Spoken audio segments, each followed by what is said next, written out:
Duduk apa? Biarlah dulu. Asyik sagai. Allahu Akbar. Alah menyondo pikir. Hai, punya pelanu kan bela. Dah mai tak pi harga ando. Hai, pun duka-duka ando. Hai kada pengenom nyakit. Yang ke kalon. So pegah. Lu tak baca baru aku. Orang pulih. Air yang suci lagi menyucikan ada 7 macam. Yang pertama, air sungai. Yang kedua, air sumur. Yang ketiga, air embun. Wah, mana ni? Tak ada karuan. Kena. Yang keempat, air salju. Tak mengganggu dok. Kelima, air mata air. Yang keenam, air hujan. Ketujuh, air laut. Hai. Kubur tak ada runggap dengan gemuk ya. Ikat katai. Tengku lagi anak-anak komen bak badan ni. Tiarun pi katai tengku. Iu gado baklong. Ya, tengku. Pakan mana wadro ke?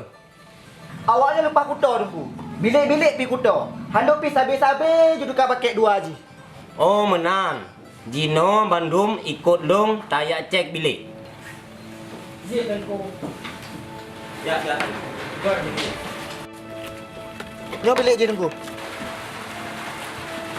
Kapalo lagi nyo bilik kuto lagi nyo kulit-kulit kacang cipre dum. Kang iya dituh lagi no mandum. Yang kalon, tengku midi. Ipikirlah daya haji hiyo. Yang pah yang ke kampung dah kirim. Yang si tukang bak penyakit tu. Nyat tengku jendela. Punya hana lu buka, hana so buka api. Betul tengku.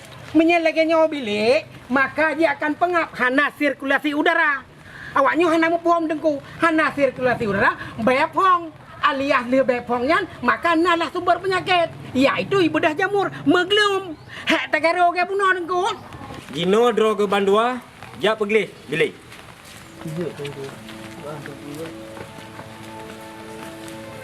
Hai tengku. Ini kalan iya, kiban tergenang ipai. Nyam sumber penyakit sih. Maka ji dro ke sini, cok cangkoi pergi telurannya. Je tengku. Yang kekalon hai peluk, kaya teman peluk ka peluk inan. Yang kededang kaya bedah jamak inan, ceh hanya jamak. Kan je DBD tit. Yang ke harus dah pergi di peluk. Betul mano, getanya harus terjaga kebersihan. Sesuai lagi kelah hadis, an-nadhafatu minal iman. Kebersihan sebahagian dari iman. Pulom lagi kamu mana? Cini akalan teku, cini kalon. Ja raya kaleng.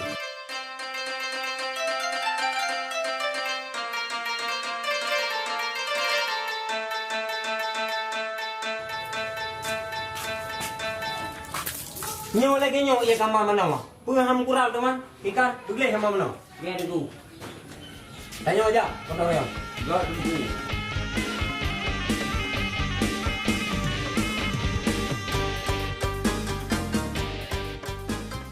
Pesantren kitanya harus terjaga dengan God. Bersama lagi terjaga rumah tu. Betul peluk.